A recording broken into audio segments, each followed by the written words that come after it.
아니야. 시간 맞춰서 하는데 뭐. 8월 17일 주일 예배를 시작하겠습니다. 복이 있는 사람은 악인들의 꾀를 따르지 아니하며 주여. 죄인들의 길에 서지 아니하며 오만한 자들의 자리에 앉지 아니하고 오직 여호와의 율법을 즐거워하여 그의 율법을 주야로 묵상하는도다. 아멘. 그는 시냇가에 심은 나무가 철을 따라 열매를 맺으며 그 잎사귀가 마르지 아니함 같으니 그가 하는 모든 일이 다 형통하리로다. 아멘. 악인들은 그렇지 아니하며 오직 바람에 나는 겨와 같도다. 그러므로 악인들은 의인 심판을 견디지 못하며 죄인들이 의인들의 모임에 들지 못하리로다. 아멘. 무릇 의인들의 길은 여호와께서 인정하시나 악인들의 길은 망하리로다. 아멘. 저희들을 창세전에 택정하시고 여기까지 인도해 주신 주님 감사드립니다. 주여. 오늘 예배 가운데 함께하여 주시고 이 예배가 신령과 진정으로 드려지는 예배가 되게 하여 주시옵소서. 이 모든 말씀 거룩하신 예수님의 이름으로 기도드립니다. 아멘. 아멘. 찬송가 23장입니다.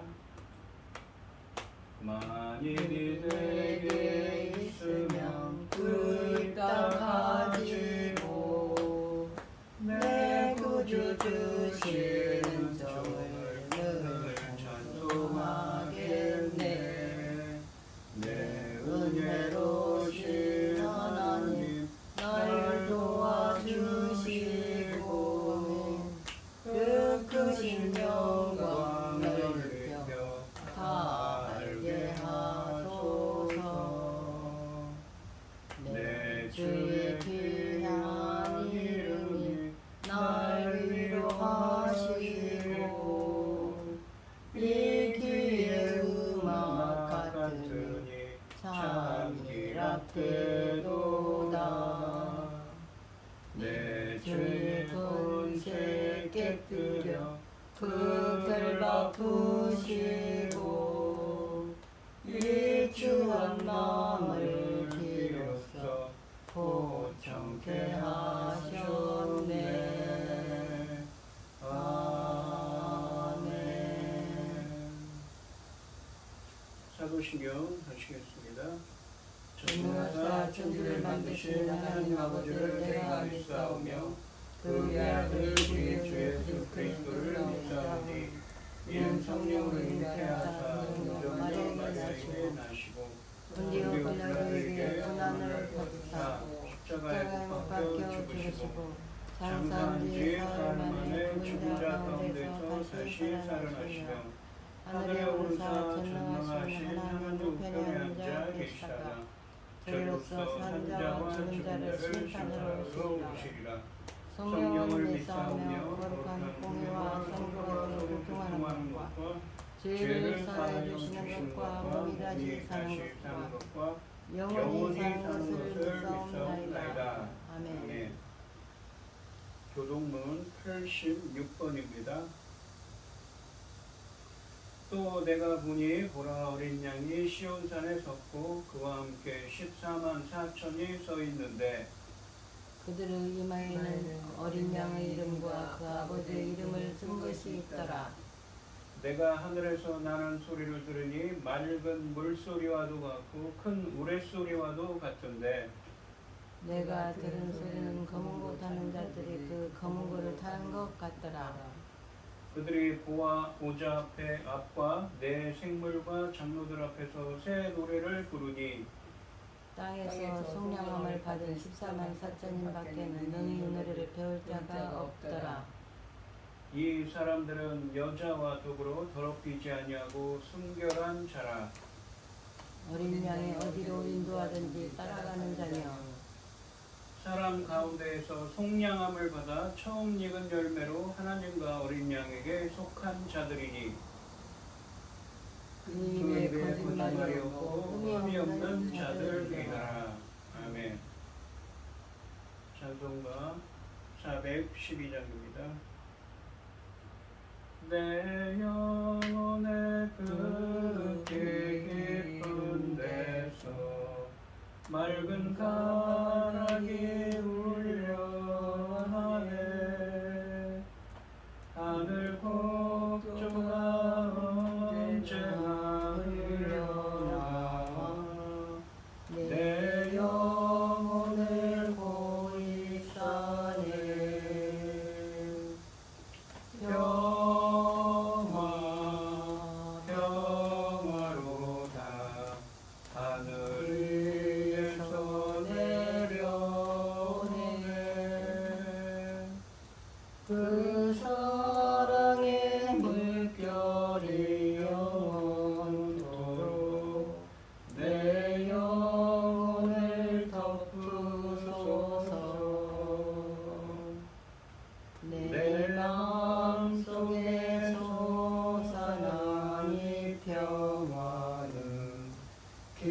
묻힌 보배로다. 나의 보화를 캐내어 가져갈 자 그 아무도 없으리라. 평화 평화로다. 하늘 위에서 내려오네. 그 사랑의 물결이 영원토록 내 영혼을 덮으소서. 내 영혼의 평화가 넘쳐나무 주의 큰 복을 받음이라. 내가 주야로 주님과 함께 있어 내 영혼이 편히 쉬네.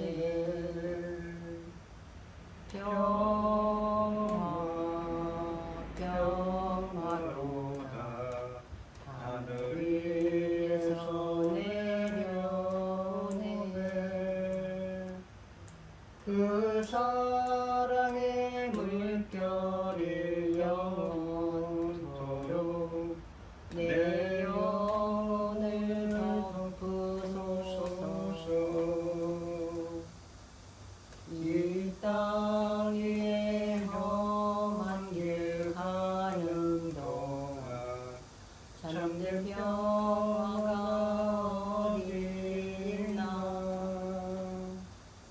우리 모두 다 예수를 친구 삼아 참 평화를 누리겠네.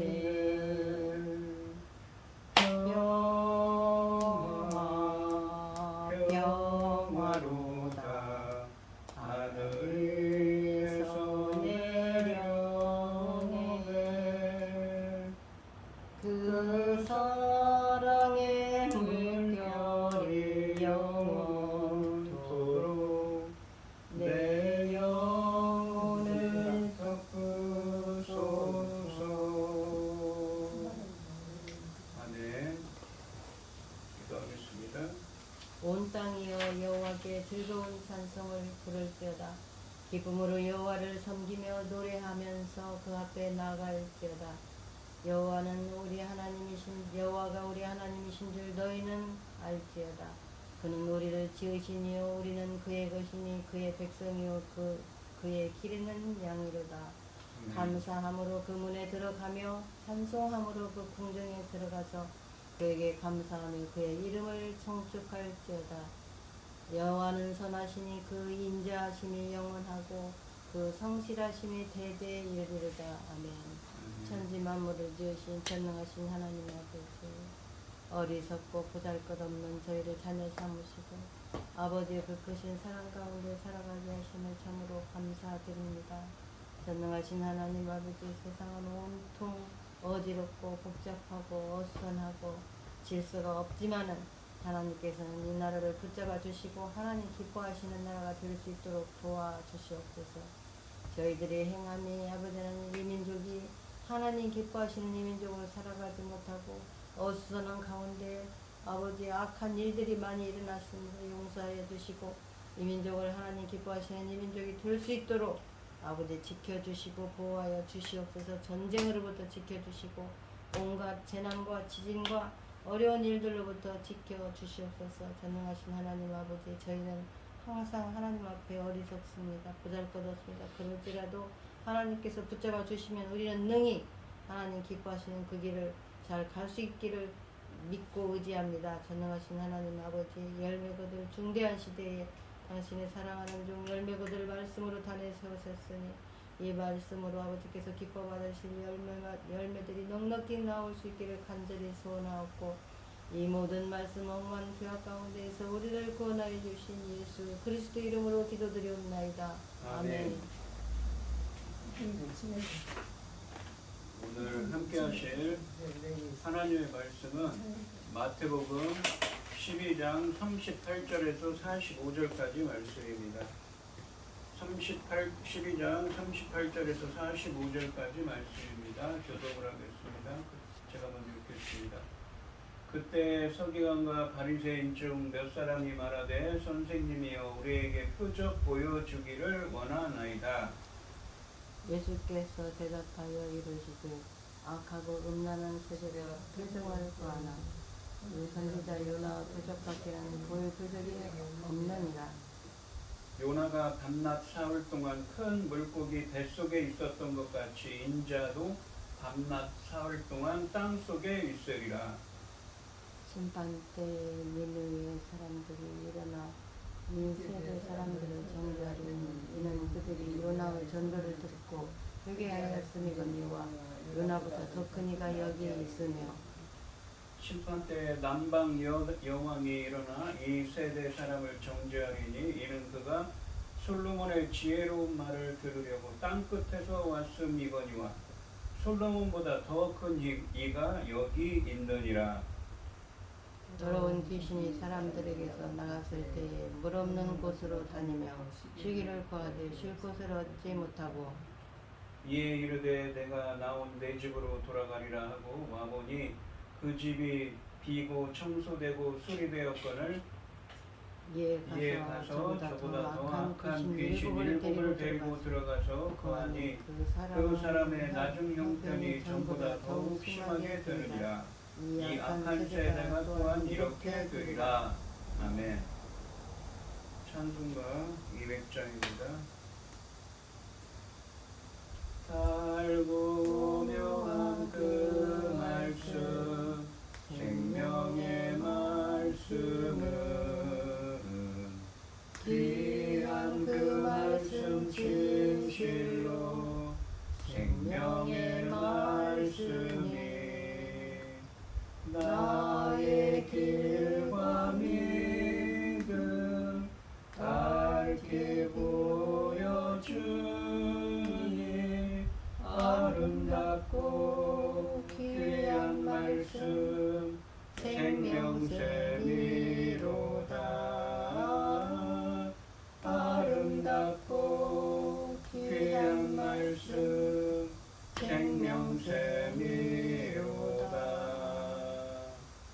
귀한 주님의 말씀은 내 노래 되도다. 모든 사람을 살리는 생명의 말씀을 값도 없이 받아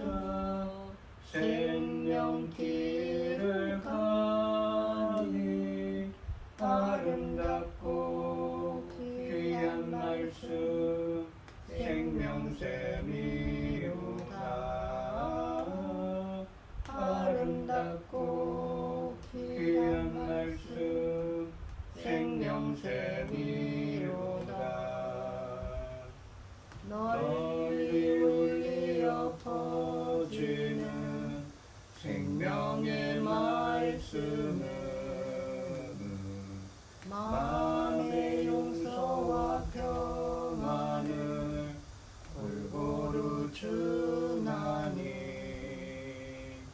다만 예수 말씀 듣고 복을 받네.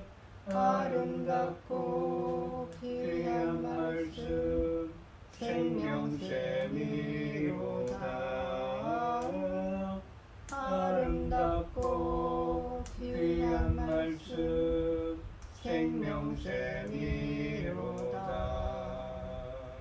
아멘.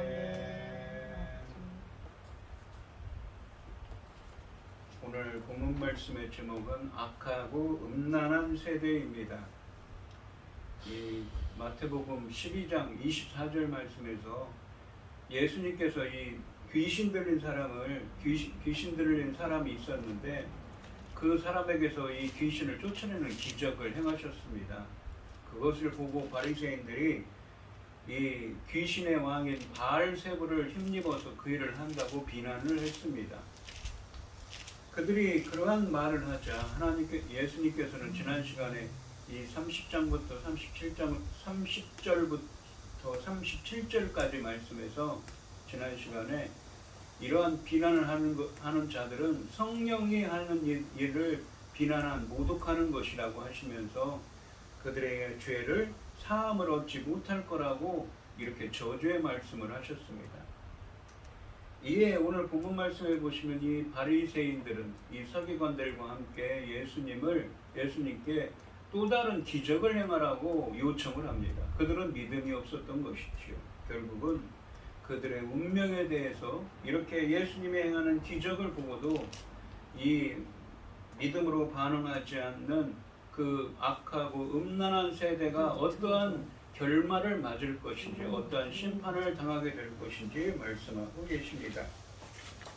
이 38절 말씀을 보시면 그때 서기관과 바리새인 중 몇 사람이 말하되 선생님이여 우리에게 표적 보여주시기를 원하나이다 라고 되어 있습니다. 이 그때라는 표현은 이미 이 12장에서 시작된 바리새인들과 예수님과의 주고받은 대화의 계속으로 앞부분과 앞에 있는 본문들과 오늘 본문 말씀을 연결하고 있습니다.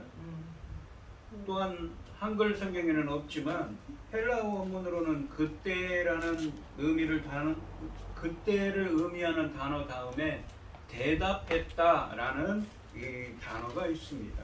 그러니까 그들이 대답한 내용은 질문에 대한 답변이라기보다는 이 36절과 37절에서 예수님께서 성령을 모독한 것이라고 하시면서 그들의 죄를 사함을 얻지 못할 거라고 그렇게 심판 선언을 하셨는데 그러한 심판 선언들에 대한 반응을 지금 바리새인들은 서기관들과 함께 하고 있는 것입니다.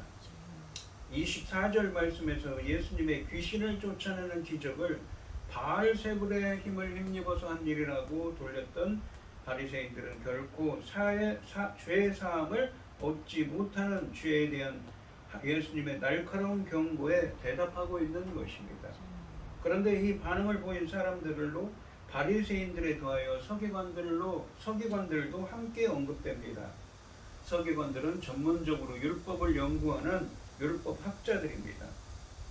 이 바리새인들과 서기관들은 선생님이여 우리에게 표적 보여주시기를 원하나이다 라고 말합니다.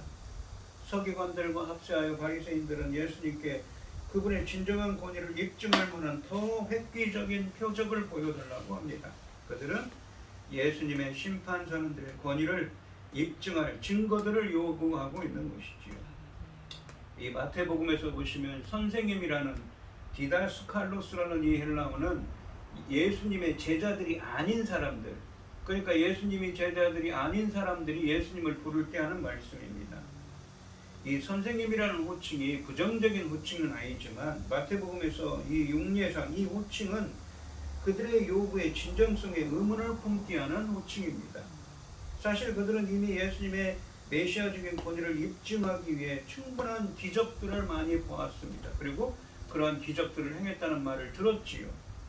그럼에도 불구하고 그들은 그 기적들을 예수님의 권위를 입증하는 증거, 그러니까 메시아이신 이 성경에 예언된 하나님이 보내신 메시아라는 증거를 받아들이지 않았을 뿐 아니라 더 나아가서 앞에서는 그분의 귀신을 쫓아내는 기적을 귀신의 왕인 바알세불을 힘입어 했다고 비난까지 했습니다. 그렇다면 그들의 표적 요구는 진정성이 있는 것이라기보다는 적대적인 마음을 표현한 것일 뿐입니다. 바리새인들의 이러한 어조는 그들의 위선 혹은 심지어는 빈정거림을 드러내는 것입니다. 그들은 어떤 특별한 기적이 일어난다고 하더라도 그것을 예수님의 권위를 입증하는 표적으로 받아들이지 않을 것이 분명합니다. 39절 말씀해 보시면 예수께서 대답하여 이르시되 악하고 음란한 세대가 표적을 구하나 선지자 요나의 표적에는 보일 것이 없느니라 라고 말씀하십니다. 그들의 이러한 요구를 아시는 예수님께서 주신 답변은 단호했습니다.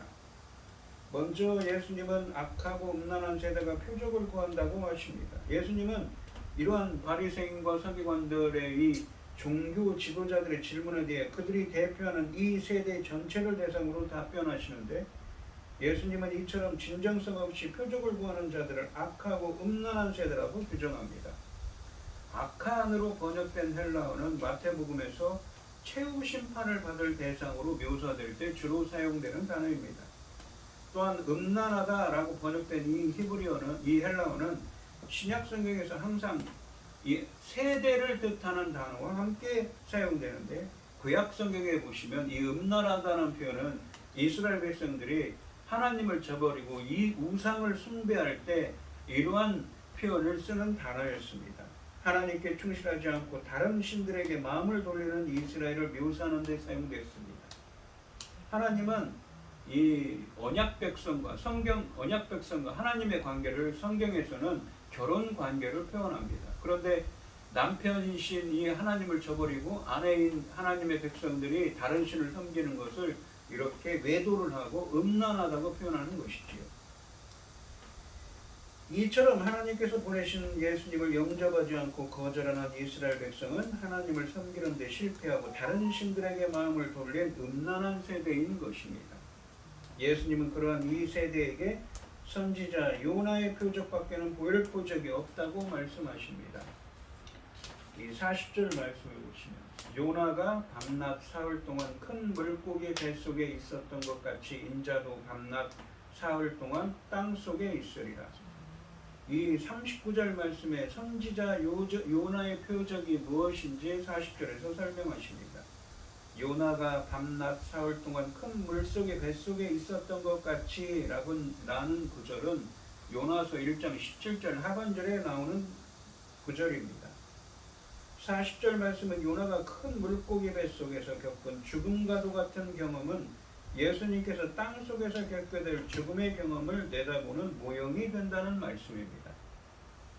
땅속은 무덤을 가리킵니다. 여기서 예수님의 미래 경험은 그분의 죽음과 부활을 의미하는 것이 분명합니다. 그렇다면 이것은 지금까지 예수님께서 자신의 죽으심과 부활을 언급하신 최초의 명시적으로 예언한 처음 사례입니다.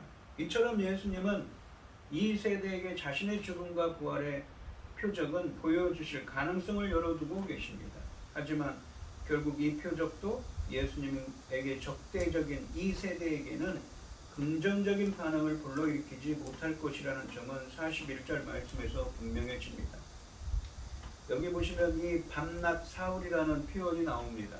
실질적으로는 사실은 우리가 생각할 때는 이틀이지만 예수님은 안식일 전에 돌아가시고 안식일을 지나서 안식일 다음 날에 부활하셨습니다. 그러니까 유대인들의 날짜 계산은 하루를 계산할 때 하루에 약간만 보냈어도 그거를 하루로 치는 것입니다. 그래서 사흘이라고 우리가 방금 우리가 예배 때 보통 하는 사도신경에도 사흘 만에 부활하셨다는 표현을 쓰는 것입니다. 예수님께서 땅속에 머무신 기간을 언급하시는데 독특하게 이 표현을 반복하신 것은 요나와 당신 사이의 평행성을 부각하고 있습니다. 요나는 실제로 죽지 않았지만 예수님은 실제로 죽으셨고, 요나는 큰 물고기 뱃속에서 아무런 활동도 않았지만 이 베드로전서 3장 19절 말씀에 보시면 예수님은 땅속에서 영으로 가서 옥에 있는 영들에게 선포하신 것으로 드러나고 있습니다. 41절 말씀에 보시면 심판때에 니느웨 사람들이 일어나 이 세대 사람을 정죄하리니 이는 그들이 요나의 전도를 듣고 회개하였음이거니와 요나보다 더 큰 이가 여기 있으며 라고 하십니다. 이 요나가 심판때에 니느웨 사람들, 니느웨라는 곳은 아수르의 한 도성입니다. 악하고 폭력적인 악한 성 사람들입니다. 그런데 그곳에 가서 하나님께서 요나에게 회개의 말씀을 전하라고 하지요. 회개하라, 하나님의 말씀을 전하라고 했습니다. 하지만 요나는 그렇게 하기 싫었습니다. 그래서 어떻습니까? 배에 들어가서 밑바닥에서 숨어 있었지요. 그런데 갑자기 풍랑이 일어나서 그가 결국은 큰 물고기 뱃속에 들어가서 그곳에서 3일을 지내게 됩니다. 결국은 그 물고기 뱃속에서 나와서 그는 니느에 들어가서 어떻습니까? 하나님의 말씀을 전할 수밖에 없었지요. 그런데 그 악한 이방인인 아수르의 그 니느의 백성, 니느의 성읍의 사람들이 회개하게 됩니다. 그런데 그 사람들이 이 세대 사람들, 악하고 음란한 지금 예수님과 함께하는 세대들을 정죄하리니 이런 그들이 요나의 전도를 듣고 회개하였으므로 이렇게 악하고 이방인인 이 아수르의 니느의 성 사람들도 요나가 전한 선지자 요나가 전한 말씀을 듣고 회개했는데 어떻게 하나님의 아들이신 메시아이신 예수님이 오셔서 기적을 행하고 말씀을 전하는데 그들은 아무런 반응을 하고 있지 않지. 오히려 어떻습니까? 빈정대고 비난하고 있는 것입니다. 오히려 더 나아가서 바알세불, 그러니까 귀신의 왕인 바알세불을 힘입어서 그 일을 행하고 있다고 무엇입니까? 조롱을 했고 오늘 본문 말씀에서도 또 다른 표적을 행하라고 말하고 있는 것입니다. 어떠한 표적을 행해 어떠한 기적을 해도 그들은 믿지 않을 것입니다. 예수님께서 자기 백성에게 오셨지만 그들은 회개하기를 거부했습니다. 예수님보다 작은 존재인 요나가 하나님의 백성이 아니라 이방인들에게 심판의 메시지를 전했는데도 그들이 회개했다면 이스라엘의 이 세대는 마땅히 회개로 반응해야 했지만 그렇지 않았기 때문에 그들에게 심판을 말씀을 전하고 있습니다.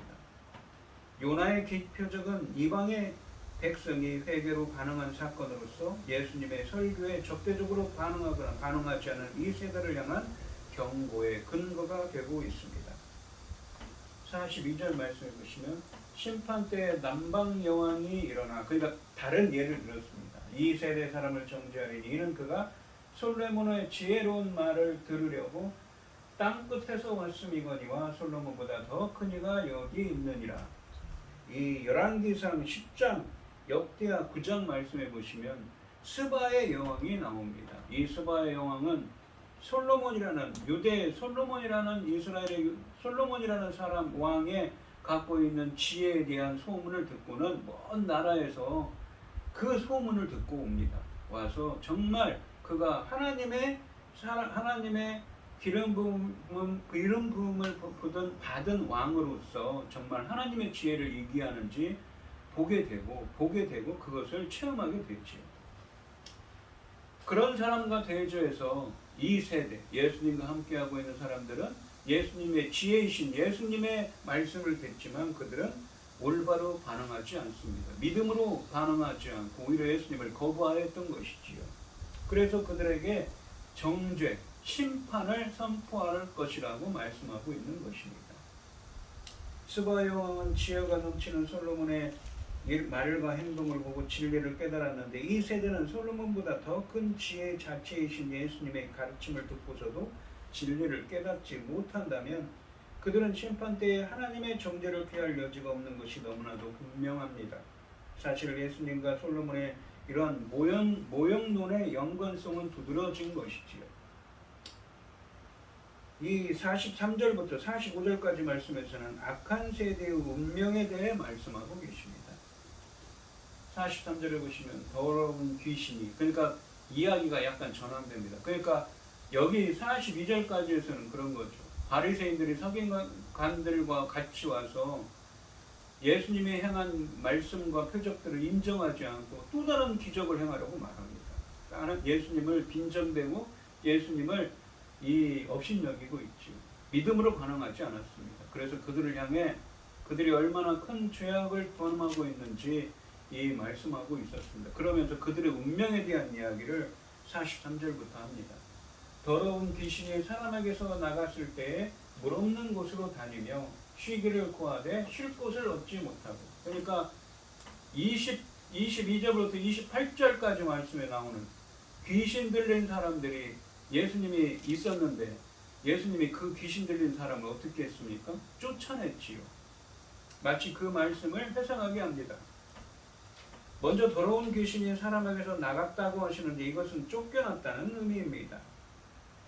마태복음 12장 22절로 29절 말씀에서 예수님이 귀신을 쫓아내신 일을 언급하고 있는 것입니다. 쫓겨난 귀신은 물 없는 곳으로 다니며 쉴 곳을 찾았습니다. 물 없는 곳은 귀신이 물을 싫어한다는 뜻이 아니라 광야를 의미합니다. 성경에서 귀신들이 머무는 곳으로 자주 묘사되는 곳이기도 하지요. 그러나 귀신은 원하는 쉴 곳을 얻지 못했습니다. 귀신이 쉴 곳은 들어가서 괴롭힐 대상이죠. 사람을 의미합니다. 쉴 곳을 얻지 못하고라는 표현은 귀신이 아무 사람에게나 마음대로 들어갈 수 없다는 것을 암시합니다. 즉 환경이 귀신이 들어가서 역사하는 것에 맞지 않으면 안 된다는 것입니다. 44절 말씀해 보시면 이에 이르되 내가 나온 내 집으로 돌아가라. 내 집이 누구입니까? 귀신 들린 사람에게서 나왔는데 다시 내 집, 귀신 들린 사람에게 들어갈 거라고 합니다. 하고 보니 돌아가리라고 와보니 그 집이 비고 청소되고 수리되었거늘. 그 집은 그 사람이 있죠. 귀신 들렸다가 예수님이 귀신을 쫓아낸 사람, 그 은혜를 받은 사람이 비고 청소되고 수리되었다는 건 뭡니까? 이사 가는데 그 이사 갈 집이 어떤가? 비고 청소까지 되고 수리되었어요. 모든 것이 다 완벽했어요. 이제 이사가만 가면 된다는 것이죠. 이사 가기에 딱 좋다는 이야기입니다. 그런 얘기를 귀신이 하고 있는 것입니다. 귀신은 결국 자신이 쫓겨났던 사람에게로 되돌아가기로 결정했습니다. 귀신들은 쉴 곳, 그러니까 그들이 들어가서 괴롭힐 어떤 사람이 필요하기 때문에 광야에서 적절한 곳을 찾을 수 없게 되자 이 귀신은 이전에 있던 집 그 사람으로 가려고 했습니다. 더러운 귀신은 내가 나온 내 집으로 돌아가리라 하고 가서 보니 그 집이 비어있고 청소되고 잘 정돈되어 있는 것을 발견합니다. 그리고 귀신은 그 집, 즉 그 사람이 전보다 훨씬 더 매력적인 거처가 되었다는 것을 발견한 것입니다. 비어있고 청소되고 잘 정돈되어 있다는 것은 그 집이 귀신들이 이전보다 더 거처하게 좋아졌다는 것을 의미합니다. 45절 말씀해 보시면 이에 가서 저보다 더 악한 귀신 7을 데리고 들어가서 거하니 그 사람의 나중 형편이 전보다 더 심하게 되느니라. 이 악한 세대가 또한 이렇게 되리라 라고 하십니다. 귀신 하나가 나왔다가 귀신 예수님께서 쫓아내서 광야에서 헤매다가 자기가 있었던 그 사람을 보니까 이전보다 더 좋은 거예요. 비었고 청소가 되어 있고 수리까지 되어 있습니다. 그래서 어떻습니까? 자기와 함께 7 귀신들을 더 데리고 들어갔던 것이죠. 7이 무엇입니까? 성경에서 완전 수치, 그러니까 더 혹독한 이 귀신들, 완전한 귀신들, 그러니까 진짜 귀신들 중에서도 아주 악한 귀신들이 그와 나왔던 귀신과 함께 그 사람에게 역사했던 것입니다. 들어가게 되었던 것입니다. 결국은 어떻습니까? 그 사람의 나중에 처음보다 더 나쁘게 되었던 것이죠. 이 이야기는 귀신 쫓아내는 기적을 경험한 사람은 자신의 빈 마음에 다른 긍정적인 것으로 채우는 것이 결정적으로 중요하다는 점을 부각하고 있습니다. 그 사람이 자신의 마음에 귀신 대신에 채워 넣어야 하는 것은 무엇입니까? 귀신을 쫓아내신 예수님을 따르는 제자도 예수님의 말씀이 있어야 되고, 예수님께서 귀신을 쫓아내심으로 그 입증해 보이신 하나님의 나라, 하나님의 통치, 그리고 성령 하나님이 함께하는 것, 그런 것들로 채워 넣었다는 것이죠. 예수님을 향한 믿음, 그러한 것들이 필요했던 것입니다. 하지만 그러지 않았던 것이죠. 예수님과 제자들의 사역에서 많은 이들이 귀신을 쫓아내는 그러한 기적을 경험하였을 것입니다. 그들에게는 귀신들로부터 자유롭게 되어 새로운 길을 갈 수 있는 기회가 열려 있습니다. 하지만 그러기 위해서는 귀신들이 떠난 자리에 예수님의 선포에 대한 회개의 반응과 그분을 따르는 제자도의 헌신이 채워져야 합니다.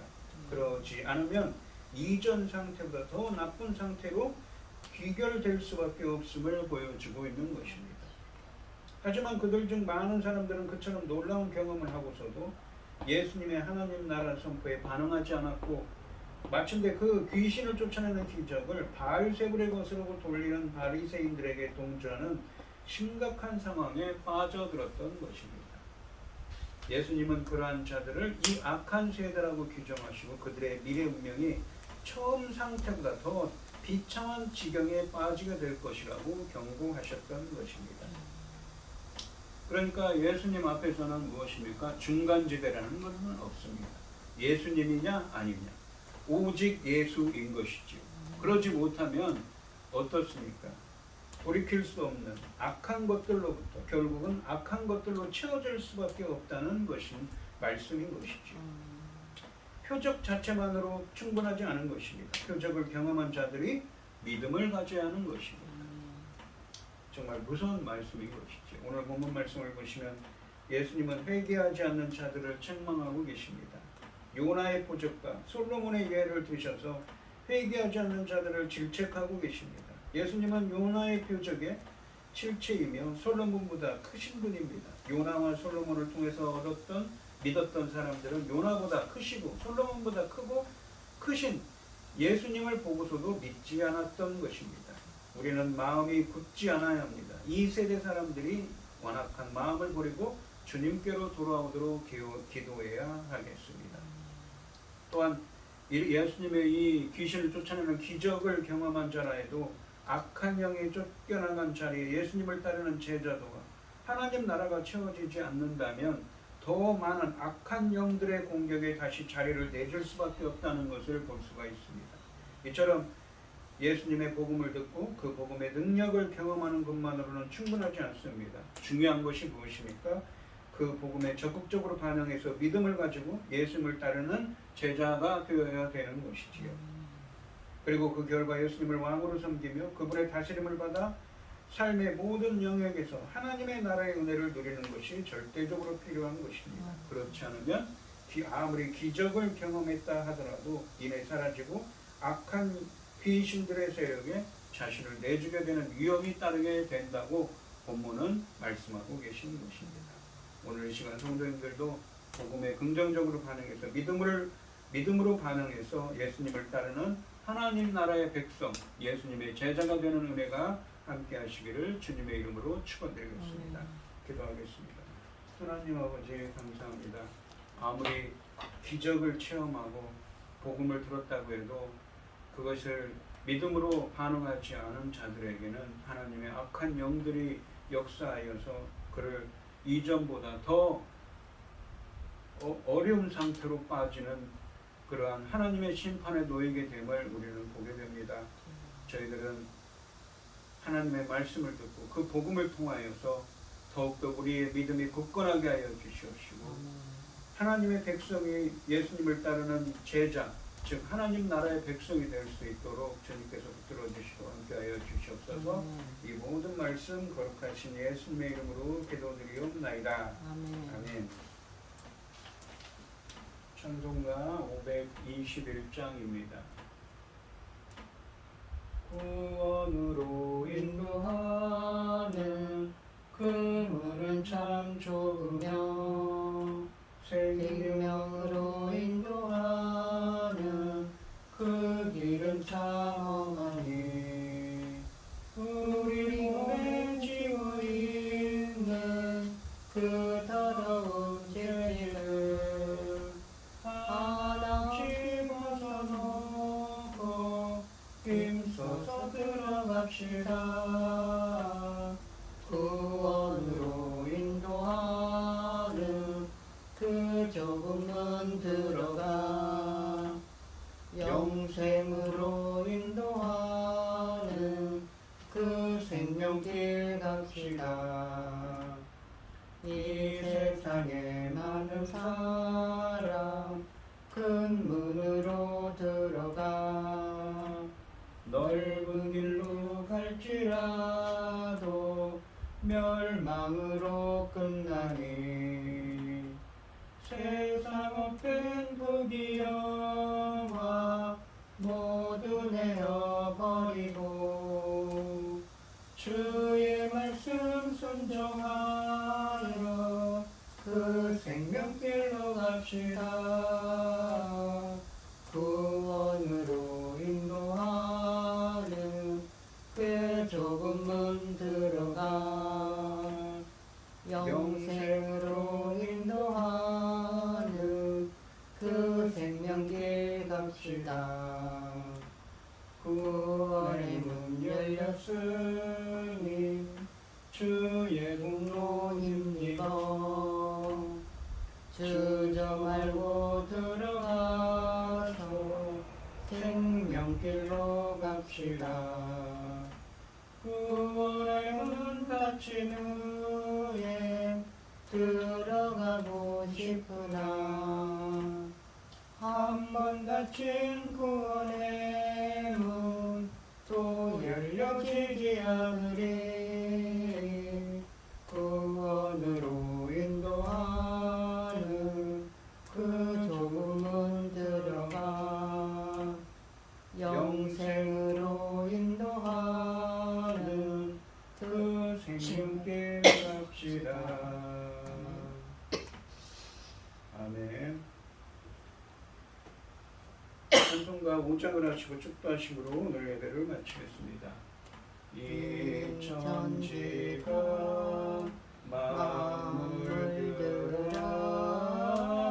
복 주시는 주 여호와 전능성부 성자 성령 찬송하고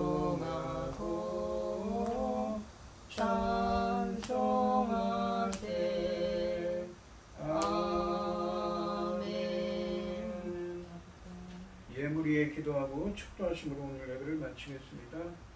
하나님 아버지 감사합니다. 오늘 주신 말씀처럼 아무리 복음을 듣고 기적을 체험했을지라도 우리가 믿음으로 반응하지 않는다면, 예수님을 따르는 제자가 되지 않는다면 더 악한 것들이 우리를 삼키려고 오게 됨을 보게 됩니다. 우리들은 더욱더 복음을 따라서 살아가는 사람들이 될 수 있도록, 그 좁은 문을 따라가는 예수님의 제자들이 될 수 있도록 주님이 인도하시고 함께하여 주시옵소서. 아멘. 오늘 이 시간 주님의 은혜에 감사드리며 귀한 예물을 드리는 손길을 드리겠습니다.